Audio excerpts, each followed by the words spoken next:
Hello friends, सत श्री अकाल, नमस्कार, आदाब। कैसे हैं आप लोग? आशा करते हैं कि आप सभी लोग अच्छे होंगे। तो हमारा जो आज का सेशन है क्विज का सेशन है और इसमें आज हमारी जो क्विज होगी राष्ट्रीय प्रतीक एवं चिन्ह के बारे में, बजट के बारे में और हिंदी भाषा ज्ञान के बारे में जितने भी क्वेश्चन आते हैं उन सब के बारे में हम लोग क्या करेंगे, क्विज करने वाले हैं। बारी बारी से क्वेश्चन पूछा जाएगा और उसके आंसर हम लोग फाइंड करेंगे। और ये सभी तमाम क्वेश्चन क्या है, बहुत ही इंपॉर्टेंट है और अक्सर किसी न किसी एग्जाम में हमें जरूरी मिल जाते हैं और हमारे नंबर क्या करेंगे, इनसे बनेंगे। तो चलिए बिना टाइम गवाए स्टार्ट करते हैं हमारा आज का ये क्लास। अगर आप हमारे चैनल पे नए हैं तो चैनल को फटाक से सब्सक्राइब कर दीजिएगा और बेल आइकन को प्रेस कर दीजिएगा ताकि आने वाले अपकमिंग वीडियो की नोटिफिकेशन आपको मिल जा सके और आप भी क्या कर सकें कि क्विज में शामिल हो सकें। तो चलिए आज का हमारा सेशन स्टार्ट करते हैं। हमारा दो ग्रुप है, एक उधर का और एक इधर का। बारी बारी से दोनों ग्रुपों में क्वेश्चंस पूछे जाएंगे। तो चलिए इधर से स्टार्ट करते हैं राष्ट्रीय प्रतीक एवं चिन्ह के बारे में और उसमें से क्वेश्चन होगा। चलिए सामने वाले ग्रुप से पहले, भारत का राष्ट्रीय ध्वज तिरंगा जिसकी लंबाई और चौड़ाई का अनुपात कितना है? 3:2। हाँ, ये बात याद रखना है। अगर लंबाई चौड़ाई का पूछे तो 3:2, अगर पहले चौड़ाई दे देता है बाद में लंबाई तो 2:3। कभी कभी यहाँ पे गड़बड़ हो जाती है। चलिए इधर से बताइए, तिरंगे के बीच में एक चक्र है, उस चक्र का क्या नाम है तथा उसमें कुल कितनी तिल्लियां हैं? अशोक चक्र। हाँ, तिल्लियों की संख्या 24। ठीक है। सामने से बताइए, राष्ट्रीय ध्वज के निर्माणकर्ता कौन है? श्यामलाल गुप्ता। राष्ट्रीय ध्वज के निर्माण पिंगली वैंकैया। इधर बताइए, राष्ट्रीय ध्वज का प्रारूप संविधान सभा द्वारा कब अपनाया गया? 22 जुलाई 1947। हाँ, 22 जुलाई 1947 को हमने प्रारूप को अपना लिया था। इधर सामने से बताइए, आम लोगों को ध्वज फहराने की अनुमति कब प्रदान की गई? 26 जनवरी 2002 को। हाँ, 26 जनवरी 2002 को आम नागरिक भी ध्वज को नहीं 26 जनवरी 2002 को अनुमति दिया गया था। 22 जुलाई 1947 को अपनाया गया था। चलिए इधर से बताइए, भारत के झंडा की वो है विजयी विश्व तिरंगा प्यारा की रचना किसने की? श्यामलाल गुप्ता। हाँ, श्यामलाल गुप्त पार्षद जी का पूरा नाम। सामने से शक संवत पर आधारित भारत के राष्ट्रीय कैलेंडर को कब अपनाया गया? 22 मार्च। पूरा सन 22 मार्च 1957 ईस्वी को। हाँ, 22 मार्च 1957 को अपनाया गया था। इधर से बताइए, राष्ट्रीय कैलेंडर का प्रथम माह तथा अंतिम माह क्या है? चैत्र पहला महीना और लास्ट फाल्गुन। हाँ, फागुन या फाल्गुन बोलते हैं उसको। आगे से बताइए, भारत का राष्ट्रीय चिन्ह अशोक चक्र है जो कहाँ पे स्थित है? सारनाथ। हाँ, सारनाथ में वो कहाँ पे है? सासाराम। सारनाथ हमारा कहाँ पड़ेगा? वाराणसी। उत्तर प्रदेश के बनारस या वाराणसी में। चलिए इधर से बताइए, राष्ट्रीय चिन्ह में देवनागरी में लिखा गया सत्यमेव जयते कहाँ से लिया गया? मुंडकोपनिषद। हाँ, मुंडकोपनिषद। सामने से, राष्ट्रीय चिन्ह के मूल स्तंभ में कुल कितने शेर हैं? 4। हाँ, 3 हमें दिखते हैं लेकिन एक पीछे से रहता है, वो दिखता नहीं है। चलिए ठीक है। इधर बताइए, रविन्द्रनाथ टैगोर द्वारा लिखा गया जनगण मन को संविधान सभा ने कब स्वीकृत किया? 26 जनवरी 1950। राष्ट्रगान को 24 जनवरी 1950। हाँ, 24 जनवरी 1950 ईस्वी को किया गया। राष्ट्रगान को सर्वप्रथम कौन से अधिवेशन में गाया गया था तथा उसके अध्यक्ष कौन थे? कांग्रेस अधिवेशन में गाया गया था। कांग्रेस के कलकत्ता में गाया गया था। हाँ, कांग्रेस के कलकत्ता अधिवेशन में अध्यक्षता 1911। हाँ, 1911। 22 दिसंबर 1911। अध्यक्षता किसने की थी? पंडित अध्यक्षता पंडित बिशन नारायण दत्त ने उनकी अध्यक्षता की थी। चलिए इधर सामने से बताइए, राष्ट्रीय गान गाने में कुल कितने सेकंड लगते? ठीक है। इधर से बताइए, बंगला साहित्यकार बंकिम चंद्र चटर्जी द्वारा रचित वंदे मातरम को संविधान सभा ने कब स्वीकार किया? वंदे मातरम को राष्ट्रीय गीत कब स्वीकार किया गया? सामने से 24 जनवरी 1950 को हमारा क्या हुआ? वंदे मातरम को स्वीकार किया गया। चलिए इधर से बताइए, राष्ट्रीय गीत का प्रथम प्रकाशन 1882 में बंकिम चंद्र चटर्जी के किस उपन्यास में किया गया? आनंद मठ। हाँ, बंकिम चंद्र चटर्जी के आनंद मठ उपन्यास में हुआ। सामने से राष्ट्रीय गीत को सर्वप्रथम 1896 ईस्वी में कांग्रेस के किस अधिवेशन में गाया गया? कोलकाता अधिवेशन में। अध्यक्षता किसने की थी? रहीमतुल्ला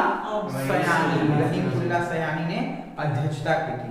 चलिए इधर बताइए, राष्ट्रगीत गाने में कुल कितने समय लगते हैं? 65 सेकंड। हाँ, राष्ट्रगीत गाने में 65 सेकंड। चलिए इधर बताइए, संसद का अधिवेशन क्या गाकर प्रारंभ किया जाता है तथा समापन कैसे किया जाता है?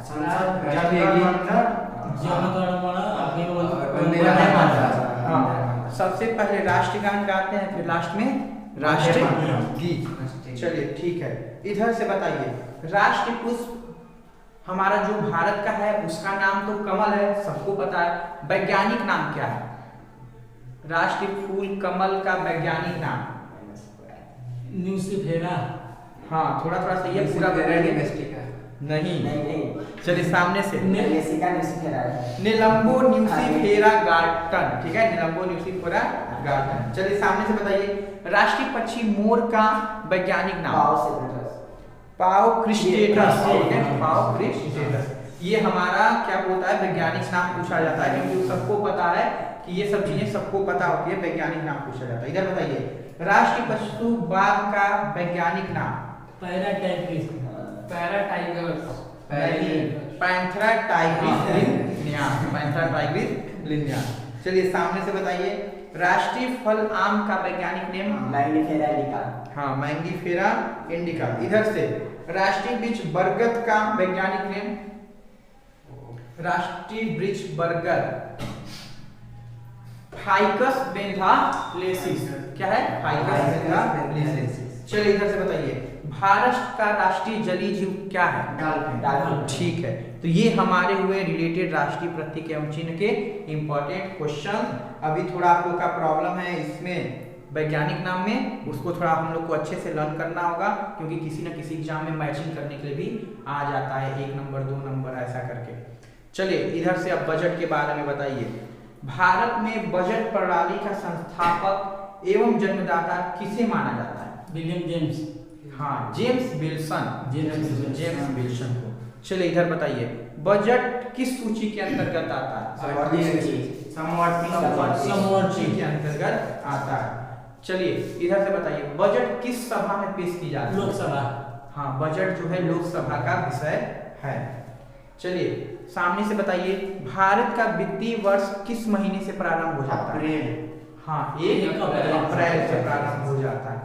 इधर से, स्वतंत्र भारत का पहला बजट जो है 26 नवंबर 1947 को किसने पेश किया था? जॉन बताइए। नहीं, स्वतंत्र भारत का पूछा था। आर.के. सन्मुखम चेट्टी ने क्या किया था? चलिए अब ये बताइए, वर्ष 1950 में गणतंत्र भारत का पहला बजट पेश करने का गौरव किसे प्राप्त हुआ? गणतंत्र जान मथाई को। हाँ, जान मथाई को गणतंत्र भारत का पेश करने के लिए मौका मिला था। चलिए इधर से बताइए, भारत में सबसे ज्यादा बजट किसके शासनकाल में पेश किए गए थे? मोरारजी देसाई के शासनकाल में 10 बार। चलिए ठीक है, सामने से बताइए, कर ढांचे में सुधार के लिए सुझाव देने के लिए कौन सी समिति बनाई गई? कर ढांचे में सुझाव देने के लिए चलाया समिति, अक्सर क्वेश्चन में पूछे जाते हैं, चलाया समिति है। ठीक है, और गठन कब हुआ था? 1991 में। तो यहीं से हमारे क्या होते हैं, बजट के क्वेश्चंस आते हैं, अक्सर पूछे जाते हैं। अब हम लोग आते हैं हिंदी भाषा ज्ञान पे। चलिए सामने से बताइए, जो हमारी संविधान के भाग 17 के अनुच्छेद 343 के अनुसार संघ की जो राजभाषा हिंदी है वो कौन सी लिपि से ली गई है? हाँ, देवनागरी लिपि से। चलिए इधर से बताइए, पंजाबी भाषा कौन सी लिपि में लिखी जाती है? गुरुमुखी में। ठीक है, संविधान के 8वीं अनुसूची में 22 भाषाओं को मान्यता मिली है अभी फिलहाल। शुरू में कितनी? 22 थी, शुरू में पूर्ण रूप से 14 है। 14 हाँ, पूर्ण रूप से जो शुरू में थी 14 थी। चलिए ठीक, सामने से बताइए हिंदी दिवस कब मनाया जाता है? 14 सितंबर। ठीक है। और अंतर्राष्ट्रीय मातृभाषा दिवस 22 फरवरी। 21 फरवरी को। ठीक है। चलिए इधर बताइए नागालैंड का जो राजभाषा क्या है? इंग्लिश। ठीक है, नागालैंड का इंग्लिश। और मेघालय का इंग्लिश। मेघालय का भी इंग्लिश है। जम्मू कश्मीर का राजभाषा उर्दू। हाँ, राजभाषा कहने का मतलब है जितने भी कागजी सब कार्रवाइयाँ होंगी सब इसी लैंग्वेज में की जाएंगी। चलिए इधर से बताइए आधुनिक युग की मीरा किसको कहा जाता है? महादेवी वर्मा। महादेवी वर्मा। ठीक है, महादेवी वर्मा।